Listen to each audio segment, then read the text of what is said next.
Flash Season 2, Episode 9, Running to Stand Still.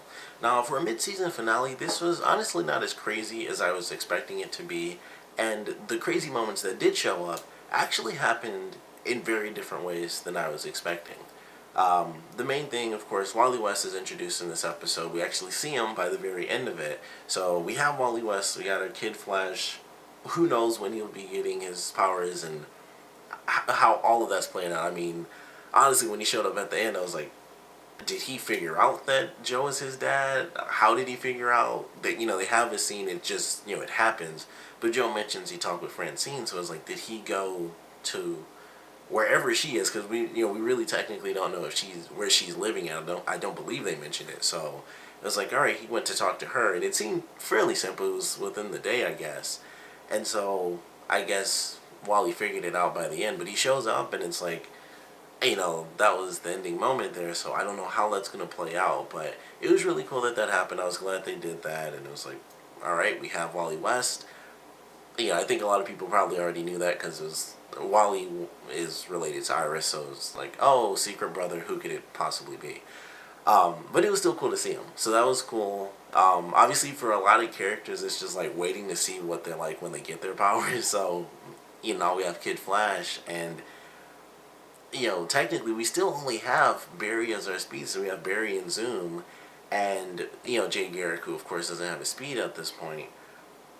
It's still just like Barry and Zoom, so I can't wait for us to get like multiple speedsters, multiple good speedsters, because seriously, it's just like, we have Flash, and then some bad guy who has super speed as well. It's like, why can't there just be two good speedsters in the show, in the show, and technically there are, but now, Jay Garrick doesn't have his speed, so it kind of doesn't count. But that was a really good moment. The other really surprising moment definitely came from Patty in this one, because she finally gets her chance to get her revenge for her father's death. And, they bring Martin back. We get Weather Wizard, Captain Cold, and the Trickster all in one episode. Captain Cold is gone after like the scene where he tells Barry like, this is what's happening. He vanishes, so we'll see him in Legends of Tomorrow. Who knows what happened there? Maybe he goes to find his sister in Heatwave, but he just disappeared. It wasn't like anything, they didn't talk about it or nothing. It was like, well, he left, oh well, it's just you and me now, I guess. So he's gone, he takes off. We'll see him in January. And so we have Weather Wizard, who actually gets his wand in this episode. Even though he gets busted, he does use the wand, which in the comic books, he actually has a wand, which is kind of why he's called Weather Wizard. So I thought it was cool that they did that, because they didn't do it in the initial timeline in the last season. Barry used it against him, and that was pretty much it. And then in this one, it's like, oh, he takes it from Barry, and he uses it kind of in reverse, basically. He uses it and absorbs it into his, or uses his power and absorbs it into the wand, and then he uses that to kind of amplify it, or, really direct it in a sort of concentrated sense. And I was like, that's really cool. So that's, even more of a reference to his character from the comics, because that was the whole deal when he first showed up. It was like, oh, here's, the wand for the Weather Wizard. So it was cool that he actually used it in this episode. That was pretty neat. And then, of course, Trickster being Trickster, that was just really cool. Mark Hamill, I just like him as an actor in general. But, of course, he was really crazy in this episode like he was before. And I like their idea with the bombs. That was actually just very evil genius, where it's like, here, kid, like, oh, this holiday season for everyone who shows up, every kid gets, some cheap little present. It's like, oh, that's great. And then it's like, all these bombs, are just spread around the city, and so Barry has to give himself up in order to save everyone else. And I was like, that's such a great evil genius, sort of idea. I was like, I kind of just love that smart villainy. So I really enjoyed that idea. It was great to see Cisco, Jay, and Wells actually working together. That was pretty cool, because despite everything we've seen, we actually got to see Wells and Garrett kind of team up in this one. They, he helped him before Jay helped Wells when he got shot. And this was kind of like, it seemed like they were totally fine. I was like, wow, that's actually, they aren't punching each other, they aren't arguing with each other. And it was just simple stuff. It was like, even when they were explaining the stuff with the bombs, he's, Wells is kind of going through it, and he's like, Garrett, help me out here. I was like, that is a huge leap from them just punching each other because they hate each other. So I was like, this is a really big step up. They aren't like too buddy-buddy, but they also aren't, at each other's throats, which they were pretty much every other time that they were on screen. So I was like, this is actually pretty great. So I really enjoyed this episode for that as well. The stuff between Jay and Caitlyn was just like so over the top in this episode. It was kind of funny how they were doing it because they'd already kissed. So it was kind of funny seeing them deal with sort of the awkwardness between themselves because it was like, well, clearly they established what they wanted. And then, every time they were about to, it was just like Cisco right there saying pretty much what everyone else was probably saying. Like, okay, this is, like, I don't know why they don't just kiss, because, and he didn't even know they already did. So it's just like, they just need to do it. And so, of course, by the end, they actually do kiss. And I loved the silly stuff with Garrett where he's like, oh, like, what's Christmas? And then he does, like, the what's mistletoe thing. And it was, I knew he was joking the first time, but for some reason when he did it with the mistletoe, it was just a lot funnier. And I guess it was because Caitlyn didn't realize he was joking again. And it just made it a lot funnier to me. So that was a nice, just little silly joke. They also do the Godfather joke, which I thought was really funny. It's like, oh, they have Godfather on Earth too. And he's like, they have Godfather on every Earth, Vito. So I was like, that's pretty awesome that they made that joke. We got to see Zoom in this episode in a very interesting light because he shows up in the beginning, which was a very awesome start to the episode. It was like really action packed, and that was kind of like the one thing about the episode that kind of hit me the wrong way because it started off, it seemed super cool, and then the rest of the episode, admittedly, was kind of sort of so-so, I guess, to be totally honest. It wasn't like the craziest stuff happened. It was really good. Like I said, the Patty stuff with her really having to figure out whether or not she wants to kill Martin and get her revenge was a really great scene. Like, when she showed up and she just shoots Barry in the leg, I was like, what is happening? I honestly thought it has to be someone shape-shifting for some reason. I was like, there's no reason she would do this. And then it was like, nope, I want revenge for my father. And that was just a really great moment. I swear I thought Barry was 2 seconds away from just being like, Patty, wait. But, like taking his mask off and everything. But I was like, he wouldn't do that because he's in front of these two villains. So once I thought of that, I was like, okay, that's officially not going to happen in this episode, which I thought was good because I'm still waiting for her to figure it out herself because I do not want it to just be told to her because they've already established how good of a detective she is. So I wanted to figure it out, and I really hope that she isn't just, the answers aren't just thrown to her.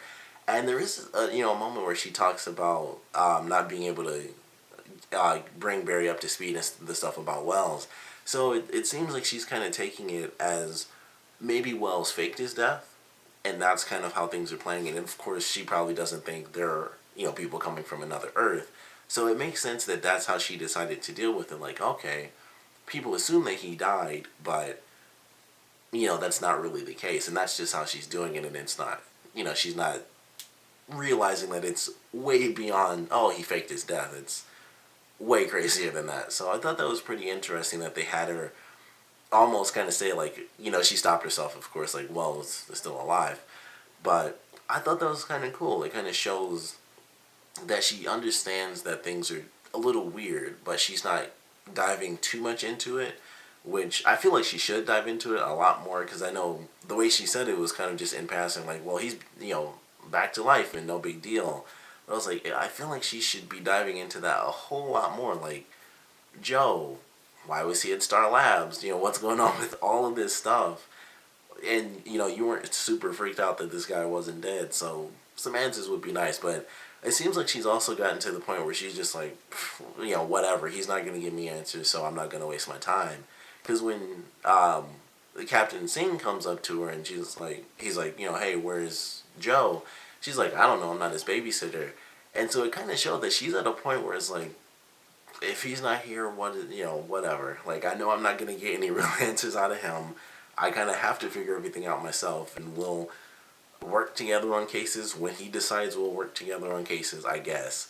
And otherwise, she'll kind of do things on her own like she did in this episode. So I thought, it was a very good dynamic. It was really a Patty-based episode, to be totally honest, more than anything. It was like Patty and kind of the villains were really the main focus, like mostly Patty and Martin. And then the other stuff was kind of them dealing with the Wally West thing. So it was pretty interesting how this was like the mid-season finale, because it wasn't like a huge crazy thing, which is kind of what I always expect from a mid-season finale. And this felt like it could have kind of just been any other episode, to be totally honest, but it was still a great episode, so it doesn't tear it down. But I was expecting it to be like really insane, especially with that opening scene where, we have Zoom like running up and down, like, which looked really great in slow motion. Just I love the blue lightning off of him, is really cool. So we have him running around, and he's basically toying with Wells because he didn't need to let him get to that room, but he chose to. And we have a pretty cool scene, like when he grabs the gun and he does like a little slide and he tries to shoot. I was like, that was a pretty cool moment, and he, I mean, it was very optimistic of him, to be totally honest, but it was still a really cool moment. And we find out that he basically wants Wells to help him. It's like, you will get your daughter if you help me not exactly kill Barry, which, Wells figured out. He's fattening him up. He's getting him stronger and stronger so that he can take his powers. And, I mentioned that before. I thought that's what he was doing to Barry before, because when he, like, stuck him with his finger, I thought he was going to absorb his powers. And maybe he was, but I guess if his plan was initially to just let him get stronger and stronger, he wasn't doing that anyway. It was just a weird thing, and he was just sticking him in the chest, I guess. I don't know. But it shows that he can take other people's powers. Like, he officially took, it kind of says, like, he took Jay Garrick's powers. It wasn't like a crazy fluke, like he lost his powers because he died or almost died and then got sucked through the portal, which was kind of my thing. I was like, maybe he lost his abilities because he's kind of taken away from sort of his speed force, which kind of got debunked with, Zoom anyway, so that was kind of early. But it shows that he officially just siphons off people's powers, and that's why he's so strong, because during the flashback where they show Zoom and Jay going up against each other, Zoom was like barely any faster than Jay, and that was something that they showed. And then we had the stuff where Barry's like, oh, I felt, really slow next to him, and Wells mentions he's like 3 times faster. So it made sense, like, thinking, once they had this episode where he officially said, like, you want to siphon his powers, it was like, now it makes perfect sense during that flashback. That's why Jay Garrick was so close to him when he was chasing him. And then with Barry, it's like, how is he, how is he 3 times faster than Barry? And Barry was, all, basically as soon as they met Jay, it was established that, or I guess the episode after, once they met Earth 2 Wells, he was like, well, Barry's way faster than Jay ever was. So it kind of made sense how that worked out, because I was kind of thinking about that during the episode where they, I think it was the last one actually, where they were talking about how fast Barry could really get. And it was like, well, how is he 3 times faster than Barry? But during that whole flashback thing, Jay was like right behind him the entire time, unless he was toying with him, which is what I kind of thought. I figured like maybe he's just toying with him, but now it kind of shows maybe he was just faster, just a little bit, and then he took all of Jay's powers, so now he's just like amplified beyond belief, and that's why, he's so insanely fast. And I guess that's why even when he stands still, that's why he has the lightning, because it's his abilities and Jay Garrick's abilities. And I guess I'd have to go back and watch, the first or the second episode of the season to really figure out what's going on as far as that flashback, but I don't know if he had the lightning then when he was fighting against Jay, but that would kind of give us a really cool example of how much more powerful he is, because it's like he's got so much of Jay's power and his, it's just lightning all the time, like no matter what. So I thought it was pretty cool. We got to see Wells actually hug his daughter, and that junk was super quick. It's like, I won't let him take you. Oh, she's gone. How about that? So interesting, final moment, and he does decide to help in order to save his daughter, which is no real surprise, but I'm looking forward to what things are really going to be taking place, and especially with everything happening as far as Legends of Tomorrow, which I'm sure they won't blend in too much, but obviously it's Arrow, Flash, and Legends of Tomorrow, so it's all the same universe. So I'm looking forward to seeing, maybe if some of those characters come into Flash a little bit and stuff like that, because they do start off, I assume that's like the first episode, and I know maybe it's the first 2 of Legends of Tomorrow have both Arrow and Flash in them as well. So it's kind of like a, 3 series crossover in the first 2 episodes of Legends of Tomorrow. But And maybe we'll get to see them come in and help a little bit with Zoom and stuff like that, because they're going to be jumping through time. They can literally show up in any episode and it makes sense because they're in the time machine. So maybe they'll play around with that during the second half of the season. But I did enjoy this one. It wasn't like insanely over the top like I was expecting it to be, because of the crazy start. But I certainly loved it. The Patty stuff was really, really good. I loved the scene where she went almost to the edge, and she was going to kill this guy to get revenge for her father, who, we get the official story that she felt like she was the one that killed her father because she kind of blew him off and he had to go to the bank, and that's what got him killed.